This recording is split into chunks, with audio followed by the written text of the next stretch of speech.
ಜಿಲ್ಲಾಡಳಿತ, ಜಿಲ್ಲಾ ಪಂಚಾಯಿತಿ, ಜಿಲ್ಲಾ ಗ್ಯಾರಂಟಿ ಯೋಜನೆಗಳ ಅನುಷ್ಠಾನ ಸಮಿತಿ ಚಿಕ್ಕಮಗಳೂರು ಇವರ ಸಂಯುಕ್ತ ಆಶ್ರಯದಲ್ಲಿ ಕುವೆಂಪು ಕಲಾಮಂದಿರದಲ್ಲಿ ಪಂಚ ಗ್ಯಾರಂಟಿ ಯೋಜನೆಗಳ ಫಲಾನುಭವಿಗಳ ಕಾರ್ಯಾಗಾರ ಆಯೋಜಿಸಲಾಗಿತ್ತು. ಕರ್ನಾಟಕ ರಾಜ್ಯ ಗ್ಯಾರಂಟಿ ಯೋಜನೆಗಳ ಅನುಷ್ಠಾನ ಪ್ರಾಧಿಕಾರ ಅಧ್ಯಕ್ಷರಾದ ಎಚ್.ಎಂ. ರೇವಣ್ಣ ಅವರು ಉದ್ಘಾಟಿಸಿ ಕಾರ್ಯಕ್ರಮಕ್ಕೆ ಚಾಲನೆ ನೀಡಿದರು.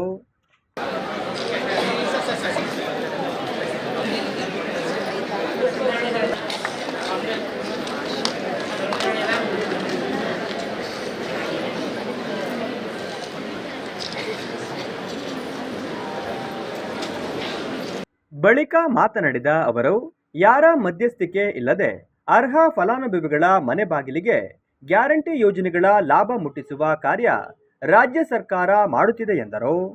ಈ ರಾಜ್ಯದಲ್ಲಿ ಕಾಂಗ್ರೆಸ್ ಅಧಿಕಾರಕ್ಕೆ ಬಂದಂತ ಸಂದರ್ಭದಲ್ಲಿ ಒಬ್ಬ ಮುಖ್ಯಮಂತ್ರಿಗಳು ಕೂಡ ಒಳ್ಳೊಳ್ಳೆ ಕಾರ್ಯಕ್ರಮವನ್ನು ಕೊಟ್ಟಿದ್ದಾರೆ. ಜನಕ್ಕೆ ಮನವು ಜಾಸ್ತಿ ಜ್ಞಾಪಿಸಬೇಕು. ಆ ದೃಷ್ಟಿಯಲ್ಲಿ ದೇವರಾಜರ ಸರ್ಕಾರದಲ್ಲಿ ವಿಧವಾ ವೇತನ, ವೃದ್ಧಾಪ್ಯ ವೇತನ, ಅಂಗವಿಕಲ ವೇತನ, ಮನೆ ಇಲ್ಲದವ್ರ ಮನೆ ಮತ್ತು PDS ಸಿಸ್ಟಮ್ ಇವತ್ತಿನ ಅನ್ನಭಾಗ್ಯ ಏನಿದೆ ಅದು ಒಂದಿನ PDS ಸಿಸ್ಟಮ್ ಅನ್ನೋದನ್ನು ಕೂಡ ನಾವು ಮರೆಯೋದಿಲ್ಲ. ಇವೆಲ್ಲವನ್ನು ಪ್ರಾರಂಭ ಮಾಡಿ ಇವತ್ತು ಕೂಡ ನಿಲ್ಲಿಸಿ ಎಲ್ಲ ಕಳೆದ ಸರ್ಕಾರದಲ್ಲಿದ್ದಂಥ ಹಣಕಾಸಿನ ಪರಿಸ್ಥಿತಿ 2.5 ಲಕ್ಷ ಕೋಟಿ ರೂಪಾಯಿ ಬಂಡವಾಳ ಬಂದರು. ಆದರೆ ಸಿದ್ದರಾಮಯ್ಯನವರ ಇನ್ನು ಮೊನ್ನೆ ಬಜೆಟ್ ಮಂಡಿಸಿದಾಗ 4,09,000 ಕೋಟಿಗೆ ಏರಿಸಿದಂಥ ಸಂಪನ್ಮೂಲವನ್ನು ವೃದ್ಧಿಪಡಿಸಿದಂಥ ಕೀರ್ತಿ ಸಿದ್ದರಾಮಯ್ಯ. ಆರ್ಥಿಕ 5 ಕಾರ್ಯಕ್ರಮಗಳನ್ನು ಹೊರಬರುವಂಥ ಒಂದು ರಾಜ್ಯ ಅಂತ ಹೇಳಿದ್ರೆ ಅದು ಕರ್ನಾಟಕ ಅಂತ ಹೆಮ್ಮೆಯಿಂದ ಹೇಳ್ತಾ. ಗ್ಯಾರಂಟಿ ಯೋಜನೆ ಅನುಷ್ಠಾನ ಪ್ರಾಧಿಕಾರದ ಜಿಲ್ಲಾಧ್ಯಕ್ಷರಾದ ಶಿವಾನಂದ ಸ್ವಾಮಿಯವರು ಮಾತನಾಡಿ, ಗ್ಯಾರಂಟಿ ಯೋಜನೆಗಳಿಂದ ಮಹಿಳೆಯರಿಗೆ, ನಿರುದ್ಯೋಗಿಗಳಿಗೆ ಅನುಕೂಲವಾಗಿದೆ. ಈ ಯೋಜನೆಗಳಿಂದ ಹೆಣ್ಣು ಮಕ್ಕಳು ಸ್ವಾಭಿಮಾನದಿಂದ ಬದುಕು ಸಾಗಿಸಲು ಸಾಧ್ಯವಾಗಿದ್ದು ಅವರ ಜೀವನದ ಗುಣಮಟ್ಟ ಸುಧಾರಿಸಿದೆ ಎಂದರು. ಈ ಜಿಲ್ಲೆಯ 5,641 ಡಿಗ್ರಿ ಮತ್ತು ಡಿಪ್ಲೊಮಾ ಪದವೀಧರರಿಗೆ ಇದುವರೆಗೂ ಕೂಡ 14.5 ಕೋಟಿ ರೂಪಾಯಿಗಳ ಪ್ರತಿ ತಿಂಗಳ ಯಾರು ಏಜೆಂಟ್ ಇಲ್ಲದೆ ಅವರ ಅಕೌಂಟಿಗೆ ಆಗ್ತಕ್ಕಂಥ ಕೆಲಸವನ್ನು ಮಾಡಿದ್ದೇವೆ. ಇವೆಲ್ಲವೂ ಸೇರಿ 5,95,00,000 ಮಹಿಳೆಯ ಟ್ರಿಪ್ಗಳು ನಮ್ಮ ಬಸ್ಗಳಲ್ಲಿ ಓಡಾಡಿದ್ದಾರೆ. 1,500 ಕೋಟಿ ರೂಪಾಯಿಗಳನ್ನ ಈ ಜಿಲ್ಲೆಯ 2.5 ಲಕ್ಷ ಯಜಮಾನಿಯರಿಗೆ ನಮ್ಮ ರಾಜ್ಯ ಸರ್ಕಾರ ಕೊಟ್ಟಿದೆ.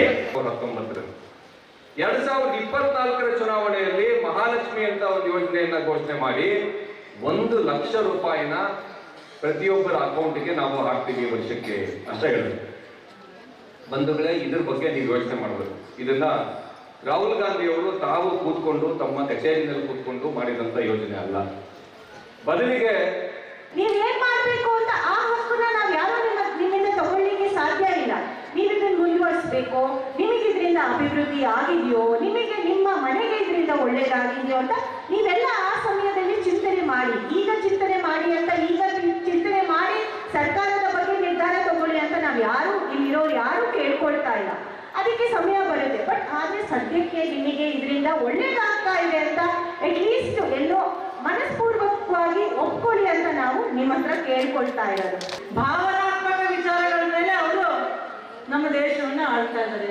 ನಮ್ಮ ಅಭಿವೃದ್ಧಿ ವಿಚಾರ ಬೇಕಾಗಿಲ್ಲ, ನಮ್ಮಲ್ಲಿರ್ತಕ್ಕಂಥ ಕಷ್ಟ ಸುಖಗಳು ಅವ್ರಿಗೆ ಬೇಕಾಗಿಲ್ಲ. ಇಂಥವರ ಮಾತುಗಳನ್ನ ಕೇಳಬೇಕಾ ಅಥವಾ ನುಡಿದಂತೆ ನಿಮ್ಗೇನು ನಾವು ಭಾಷೆ ಕೊಟ್ಟಿದ್ವಿ, ಮಾತು ಅಂದ್ರೆ ಮಾತು ಕಂಡ್ರಿ, 100ಕ್ಕೆ 100 ಗ್ಯಾರಂಟಿ ಅಂತ 5 ಗ್ಯಾರಂಟಿನ ಕೊಡ್ತೀವಿ ಅಂತ ಹೇಳಿದ್ವಿ. ಇವತ್ತು 5 ಗ್ಯಾರಂಟಿಯನ್ನ ನಮ್ಮ ಕಾಂಗ್ರೆಸ್ ಪಕ್ಷದ ನಾಯಕರು, ನಮ್ಮ ಕಾಂಗ್ರೆಸ್ ಪಕ್ಷದ ಸರ್ಕಾರ, ಸಿದ್ದರಾಮಯ್ಯ ಅವರ ಸರ್ಕಾರ ಕೊಟ್ಟಿದ್ಯಾ ಇಲ್ವಾ? ಕೊಟ್ಟಿವೆ. ಕಾರ್ಯಕ್ರಮದಲ್ಲಿ ಶಾಸಕ ಶ್ರೀನಿವಾಸ್, ಶಾಸಕಿ ನಯನಾ ಮೋಟಮ್ಮ, ಜಿಲ್ಲಾಧಿಕಾರಿ ನಾಗರಾಜ್, ಜಿಲ್ಲಾ ಪಂಚಾಯಿತಿ ಮುಖ್ಯ ಕಾರ್ಯನಿರ್ವಹಣಾ ಅಧಿಕಾರಿ ಕೀರ್ತನ, ನಗರಾಭಿವೃದ್ಧಿ ಪ್ರಾಧಿಕಾರದ ಅಧ್ಯಕ್ಷರಾದ ಮಂಜೇಗೌಡ, ಜಿಲ್ಲಾ ಕಾಂಗ್ರೆಸ್ ಅಧ್ಯಕ್ಷರಾದ Anshuman, BH Harish, AN Mahesh, guarantee ಯೋಜನೆ ತಾಲೂಕು ಅಧ್ಯಕ್ಷರಾದ ಮಲ್ಲೇಸ್ವಾಮಿ, ಉಪಾಧ್ಯಕ್ಷರಾದ ಅನ್ಸರ್ ಅಲಿ ಉಪಸ್ಥಿತರಿದ್ದರು.